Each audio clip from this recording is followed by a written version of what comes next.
ఓం నమః శివాయ. ఓం నమో నారాయణాయ. కర్మ నివారణ నరదృష్టి నివారణ కాళభైరవాయ నమో నమః. ఓం దిగంబరాయ విద్మహే అశ్వవాహనాయ ధీమహి తన్నో శ్రీ ఉన్మత్త కాళభైరవ శ్రీ వారాహి శక్తి దేవ్యై నమోస్తుతే. హరి ఓం. మా ఛానల్కి స్వాగతం.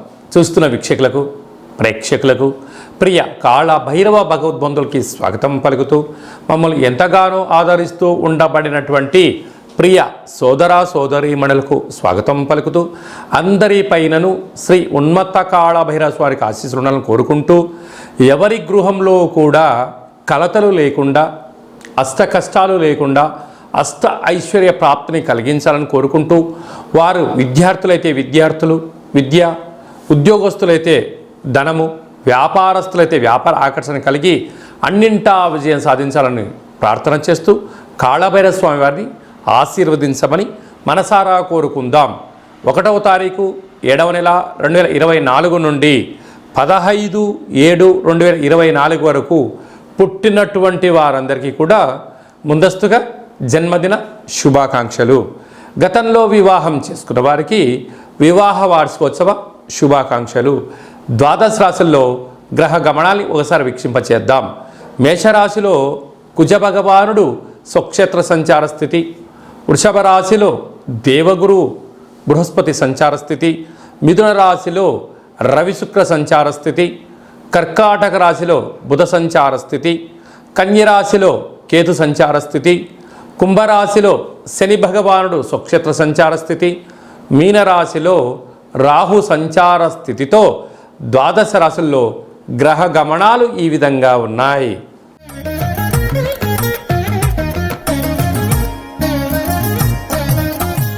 మిథున రాశి వారు జ్యేష్ఠమాస అమావాస్య శుక్రవారం ఆరుద్ర నక్షత్ర సందర్భంగా ఎలాంటి విధిలను పాటించాలో ఈ వీడియోలో సవివరంగా సంపూర్ణంగా తెలుసుకుందాం.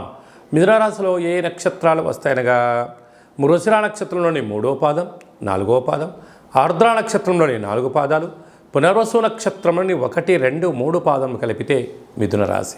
చాలామందికి పుట్టినటువంటి కాల సమయంలో డేటా ఆఫ్ బర్త్లో లేనటువంటి కారణం చేత పేరు యొక్క మొదటి అక్షరాన్ని అనుసరిస్తూ రాశిని తెలుసుకునే ప్రయత్నం చేద్దాం. కా, కీ, కు, ఖం, అజ్ఞ, ఛ, కే, కో, హ అక్షరాల వారందరూ కూడా మిథున రాశి జాతకులే.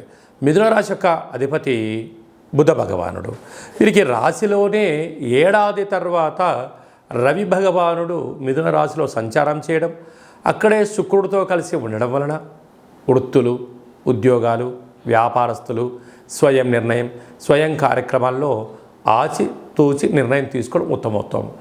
రవిచేత శుక్రుడు హస్తగతం అవ్వడం వలన కొత్త కొత్త వాహనాలు, బంగ్లాలు, ఇంటి స్థలాలు క్రయ విక్రయాలు చేసేటప్పుడు ఆచితూచి నిర్ణయాలు తీసుకోవడం. తొందరపాటు నిర్ణయానికి ఇది సరైన సమయం కాదు. అలాగనే అర్ధాష్టమ కేతువు కారణం వలన చిన్న చిన్న విషయాలకు కుంగిపోవద్దు. పెద్ద పెద్ద ఆలోచనలు వచ్చినప్పుడు ఆనందానికి పొంగిపోవద్దు. బాధలు వచ్చినప్పుడు ఒకే రకంగా ఉండండి, ఆనందంగా ఉన్నప్పుడు ఒకే రకంగా ఉండి. కనుక చిన్న చిన్న విషయాలలో ఎలాంటి మార్పులు చేసుకోకుండా స్థితప్రజ్ఞత, ఓపిక, పట్టుదల, సహనమే మీ విజయం అని చెప్పి గమనించగలగాలి. భాగ్యస్థానంలో శని భగవానుడు స్వక్షేత్రకంగా ఉండడం వలన ప్రేమికుల మధ్య సయోధ్య, భార్యాభర్తల మధ్య అన్యోన్యత, వృత్తులలో, ఉద్యోగాల్లో, పార్ట్నర్స్ వ్యవహార కార్యక్రమాలతో ఉన్నప్పుడు ధర్మంగా ఉండండి, నీతి నిజాయితీగా ఉండండి, పరస్పరమైనటువంటి భావాలను ఇచ్చిపుచ్చుకోండి. సమస్యలు ఏదున్నా కూడా అభిప్రాయ భేదాలు తొలగిపోతాయని చెప్పి గమనించాలి. రాజ్యస్థానంలో రాహు సంచారం చేయడం వలన మీ ఎదుగుదలను అనేక మంది గమనిస్తున్నారు.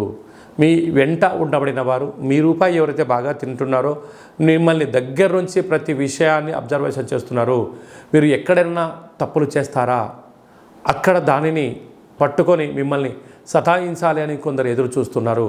కనుక వీలైనంత వరకు రహస్య చర్చలకు, అంతర్గతమైనటువంటి విషయాలను ఎవరితో చర్చించకపోవడమే మీ వృత్తులలో, ఉద్యోగాల్లో, వ్యాపారాల్లో ఆటంకాలు తొలగిపోతాయని చెప్పి గమనించాలి. లాభస్థానంలో కుజ భగవానుడు స్వక్షేత్రకంగా ఉండడం వలన భూములు, వ్యాపారాలు, ధనపరమైనటువంటి యోగదాయకం ఉంది.